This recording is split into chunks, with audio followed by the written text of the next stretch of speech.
Hello everyone and welcome to my GameCube collection. Got quite a lot of games to get through today. For the GameCube, of course, released in 2001, arguably the last great Nintendo console. Before, of course, then we went to the Wii, which had the motion control gimmick, and then the Wii U, which wasn't great, if we're honest.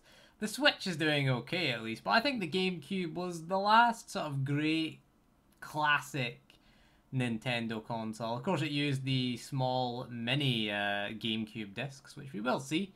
I will show you them. So one of the reasons I bought a GameCube was Resident Evil, of course. The GameCube had 6, to be precise, Resident Evil games, and I have all of them here, as we can see right here. Got them in chronological order, at least. So we'll take a look at them. We'll start at the beginning, shall we? We'll start at the reason that we bought a GameCube, and that is when this was announced. Yes, the Resident Evil remake, which was a complete and utter total conversion of Resident Evil 1. This came out in 2002. The original was released in 1996.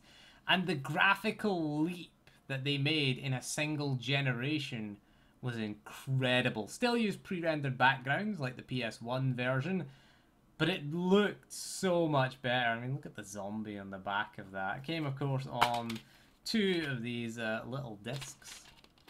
We can point out here, 2 discs. So these held 1.5 gigabytes. Is that one broken? It is broken. Disc 2 is broken. These held 1.5 gigabytes, these little tiny GameCube discs. They were only, what, 8 centimeters across, I think. They were smaller than standard DVDs and CDs. It was the first optical disc-based system that Nintendo, should we say, used. Next up came in 2003 Resident Evil 0. This was a game that was originally in development for the Nintendo 64 and made its way over to GameCube. Shares the same graphical style as Resident Evil Remake, although it was designed kind of from the ground up. You've got 2 discs. Once again, you played as Rebecca Chambers and Billy Cohen, who was like a convicted criminal or something like that.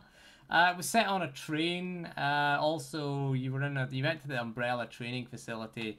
It was a prequel to Resident Evil. It's set again. You play as STAR's Bravo team's rookie Rebecca Chambers, and it ends with her going into the mansion, and obviously she helps Chris out in Chris's campaign in Resident Evil 1. But again, this was originally in development for the Nintendo 64 and it made its way over to the GameCube. You've also got ports of Resident Evil 2 and 3. These are just ports, really. The most disappointing one was Resident Evil 2. So disappointed with this port.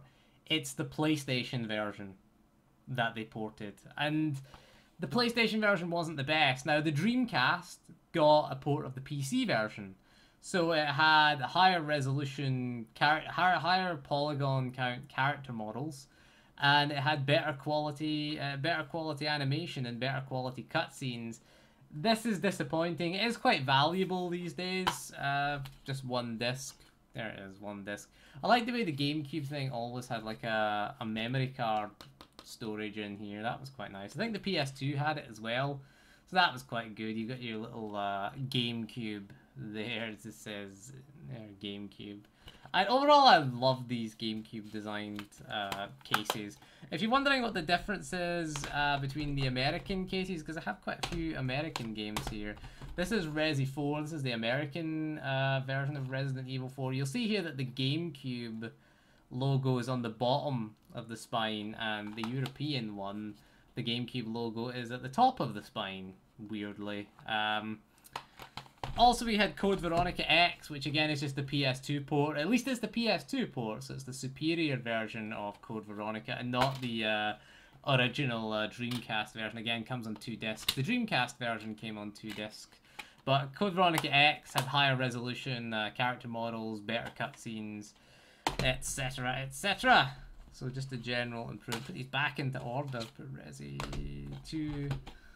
Put them back into order. I like them in order. I put them in chronological order of the series. Of course, Resident Evil 4 was exclusive. It did have the only for GameCube sign. It did launch PlayStation 2, and it's available on everything now. Steam, Xbox, PS4, PS3, both two Xbox consoles. Interesting enough, the US version has a different inlay, and the discs, rather than have the little sort of book effect, are just stacked here and here, the double disc games. So yeah, Resident Evil 4 was, you know, one of the reasons to own a GameCube. It was one of the GameCube's best games. I think it was the best third-party GameCube game.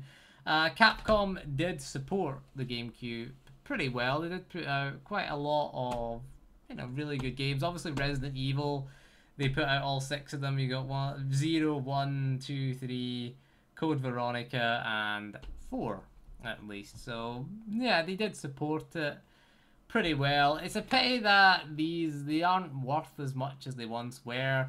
Resident Evil Remake just isn't worth what it was. Again, it's came out on every single modern platform: PS3, PS4, Xbox 360, Xbox One, and Steam.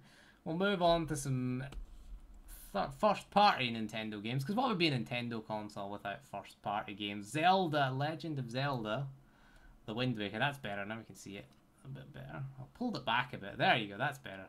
Now we can see it. Legend of Zelda, The Wind Waker. This one, if you can read it there, is the limited edition. Includes the 2-game bonus disc. If you pre-ordered it, you got a little bonus disc with it, which we'll show you here, which contained Ocarina of Time and Ocarina of Time Master Quest. This is the one to go for if you're collecting it.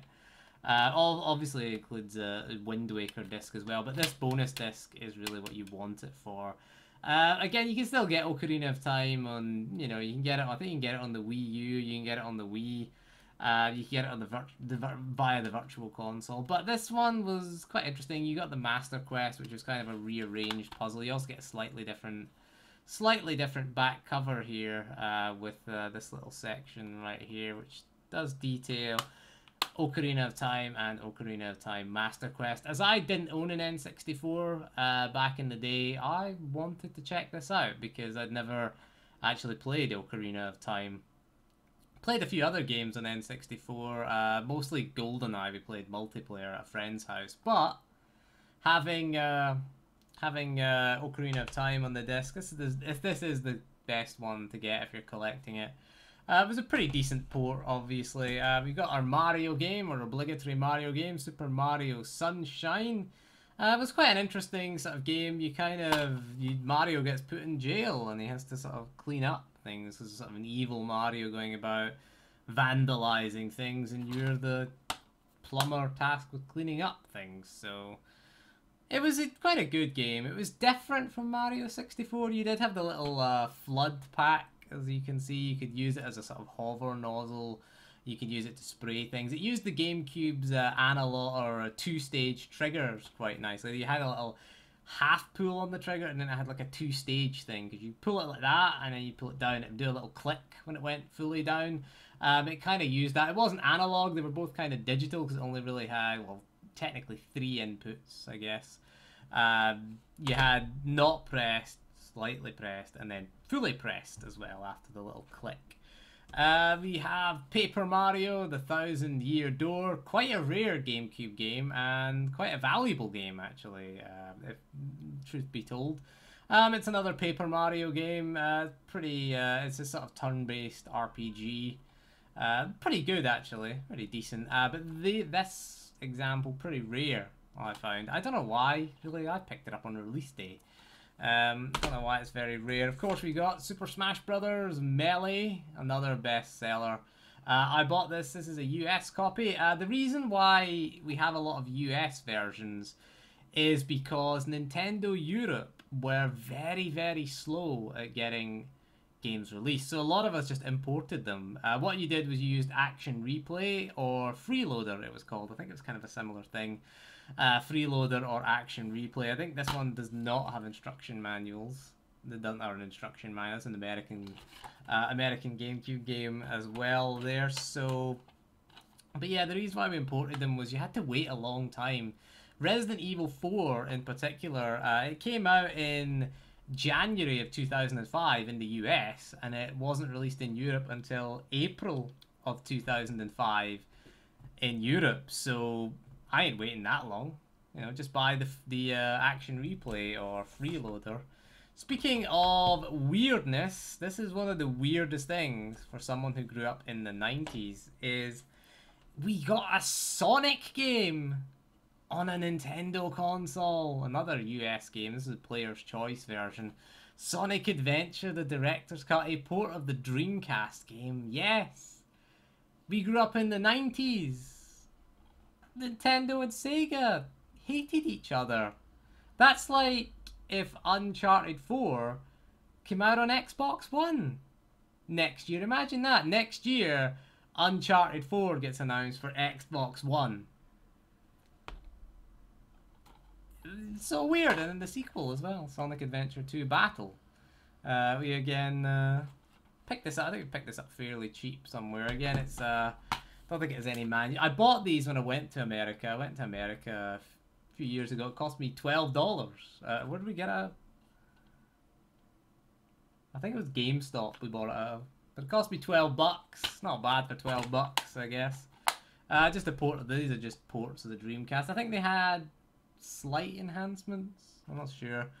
Not really certain what difference they had. But weird seeing Sonic games on a Nintendo console. I will never, ever get used to that again. We also have Final Fantasy Crystal Chronicles, another US GameCube game. This one you could play 4-player if you had 4 Game Boy Advances and hook them up. You need 4 link cables as well, which, you know, good luck trying to get 4 friends with them. Again, a nice little, kind of a different type of game. It did have 4-player mode, which was kind of interesting as well. But yeah, I liked this game. It was pretty good. We also have Metal Gear Solid: The Twin Snakes, which was a remake of the original Metal Gear Solid. Made with Metal Gear Solid 2's game engine. It featured quite a lot of enhancements. A lot of people don't like this version. A lot of people say that it had too much kind of flashy effects. It had a lot of bullet time effects, and it kind of went nuts. Again, another US game. I'd really love to own the European version of this. It has a better cover. What I'll do is I'll put the cover of the European version up on the screen while you're watching this. I'll put it up when I edit this together. So there you go, 2 discs. But the European version has a much better cover. I don't like the kind of grey. You've got Liquid and Solid Snake there on the front of it. But I preferred the US cover. Was way better. So it's just a remake of kind of similar to the Resident Evil remake. It was developed by Silicon Knights, who made the next game that we're going to take a look at, which is Eternal Darkness. This was an excellent survival horror game. Famous, of course, for featuring a sanity meter, which would do some interesting things, including delete your GameCube memory card. That was kind of funny. You get like a blue screen of death, or your character's head would fall off and you pick it up and it would start quoting Shakespeare at them. It was pretty cool, actually. I liked the sanity meter. I liked the kind of things it did. It was also one of the first games I remember to feature Dolby 5.1 surround sound as well. So if you had a surround sound set up, it would make noises at each speaker. You had the speaker that was behind you and it would have the sort of footsteps, and they'd get closer to you and closer, and then you get a big scream behind you. You go, whoa! It was a genuinely scary survival horror game. It was set during different time periods. You had like a Roman centurion, you had like a sort of Egyptian level and things like that. It was pretty damn good. I loved the sanity meter in this. Kind of inspired a lot of those sort of YouTube fodder games like Slender Man and things like that, and Five Nights at Freddy's and crap like that people play these days. That was, you could argue, Eternal Darkness was the inspiration. This, however, was a light-hearted ghost game. Luigi's Mansion, the first GameCube game that I owned, really. This was a launch title for the system.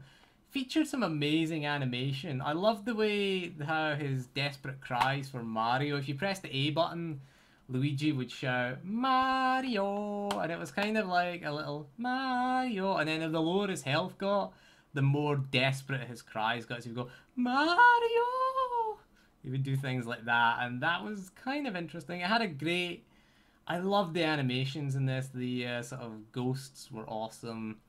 And you get to fight Bowser at the end, which is awesome. And you also had a Game Boo Advance, which was... Oh, there was a Game Boo Color. Sorry, not Game Boo Advance. Maybe in the sequel it was the Game Boo Advance. But I like the fact it was called the Game Boo Color, because I always refer to the Game Boy now as the Game Boo. And people wonder why. It's from Luigi's Mansion. Speaking of some other Capcom games, we have Piano 3, product number 03. It was a kind of sort of shoot 'em up. To me, it feels like a sort of precursor to Vanquish. Again, this was Shinji Mikami, who was the game director of this. Wasn't very successful, but I always see it as a kind of sort of almost a prequel to Vanquish. It was a kind of shoot 'em up, stylish dancing game. You had the what was it? You had Out of Control of the Computer. You had what was it? You had the suit was called. Doesn't say what the suit's called on the back of it. But it was kind of cool. You had like the moves, the attack moves, dodging things. You dodge things with the L and R buttons, which was kind of cool. I mean, I think of it, it reminds me stylistically and the kind of... so when you played as someone, you were called Vanessa Schneider. You were a freelance mercenary and robot killer with a grudge to settle. Ooh. There you go, another nice... Capcom game. Speaking of other Capcom games, we do have Capcom versus SNK2 EO. Is it EO? Yeah, it is EO.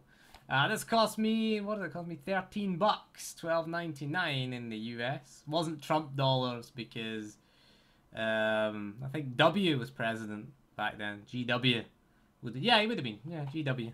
2000 to 2008. So I went to America 2006, 2008, the 2 years I went to America. So yeah, W would have still been president. I know Obama came in and... Oh yeah, in fact, because when I went in 2008, there was the debate.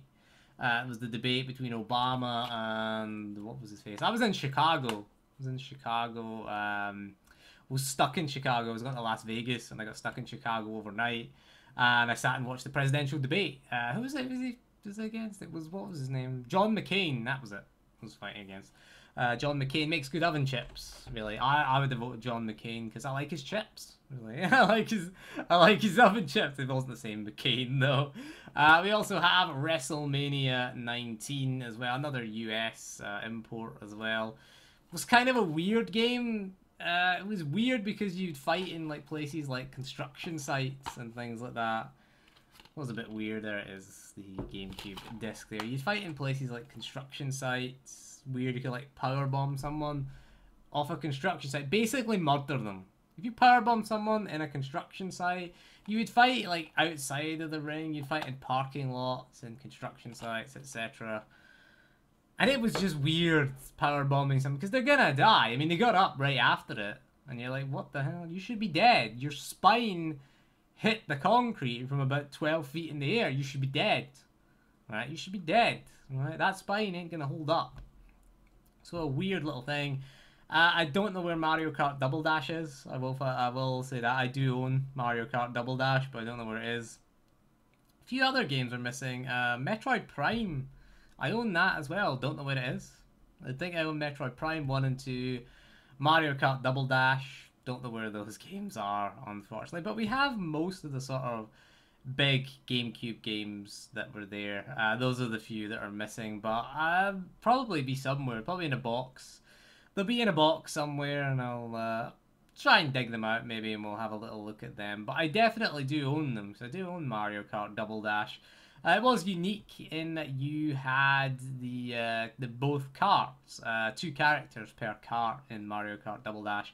And you could play 2-player with 2 players on the one cart as well. You could switch between the driver and the person that would control the items, and both players could get items. And you could sort of lean into the carts as well and help the other player corner. You could lean in and help them get around corners. That's what we'll say about Mario Kart Double Dash. But there you go. That is my GameCube collection. I think we've got quite a few decent GameCube games there in the collection. Time Splitters Future Perfect. That's another one that we're missing as well. I don't know where the rest of them are. I genuinely don't know. Probably in a box. I haven't sold them or got rid of them or anything like that. So they'll be in a box somewhere. It's kind of weird that we've got WrestleMania 19 there and we don't have Mario Kart Double Dash. I do find that a bit weird. But there you go. That was my entire GameCube collection. As I said before, Nintendo's last great console. Underappreciated in its time. A lot of people never really liked it or never really bothered buying a GameCube. It lost out to the original Xbox and of course the PlayStation 2. But I loved it. I loved the GameCube. I had a purple one, in case you're wondering. It came in two colours, purple and black. I went for the purple one because everyone else wanted the black one. And I decided I want the purple one. I like the purple controller. Again, the controllers came in two colours, purple or black. But I had a purple one, just to be different. My friend had a black one. I knew someone had an orange one. There was a limited edition orange GameCube, and, you know, my friend had one of them. I knew someone, yeah, I think there was a clear one as well. It was a kind of see-through one. There was another limited edition one. Should put out, we missed one out here, actually. We missed this out. This is just a blank DVD case, which costs $7.99. Now, this is The Legend of Zelda. It's just The Legend of Zelda Collector's Edition. This came, you had to buy, it was a silver GameCube, I believe. And you got, this came with it. I just bought it. It was pre-owned in a shop somewhere for $7.99. So I thought, screw it. This is quite a rare and quite a collectible disc. It does include Ocarina of Time. I think it includes Ocarina of Time Master Quest, Majora's Mask, I think. In fact, does it? I don't actually know if it includes. We'll fire this up actually and do a video on this at some point, and we'll take a look at that. I forgot it was there. I sat it separate to everything. It was just in a sort of DVD case that was in poor condition, but arguably the most valuable game that we have there. It did include Majora's Mask. It included Zelda 1 and Zelda 2 for the NES. I think it had the Four Swords Adventures. I said something like that on it as well. But it did include quite a few rare games. It is a rare GameCube collectible disc, because if you're a GameCube collector, you're going to want to pick that up. It only came with the limited edition silver GameCubes, I remember. So clearly somebody traded that disc in, and some store was selling it for £8. It's a steal. I had to pick it up. I mean, I didn't really. I mean, you can get all the Zelda games. They're fairly easy to get a hold of individually, but getting them all on that collector's disc, that's all it came. I think it just came in a disc in a little sleeve when you bought the silver GameCube. But if you can get a silver GameCube with one of them, I would go for that. But like I said, I had a GameCube. I didn't own one from launch. I think I bought mine, I think it launched in March of 2002 in Europe. And Nintendo consoles, by the way, all launch in March in Europe. Even the Switch, March 2017 it launched in Europe. But yeah, and then N64 was March of March 97, should we say, the N64. The Wii was November of 2006, I believe. But most Nintendo consoles launched in Europe in March. So that's a weird month to launch a console. But I believe the Switch launched globally in March in Europe. Maybe Nintendo just liked that month for some reason. End of the financial year, I guess, so it makes their financials look good. End of Q4, I guess. But anyway, that is all for this video, so thank you for joining me, and we'll see you again soon, and goodbye.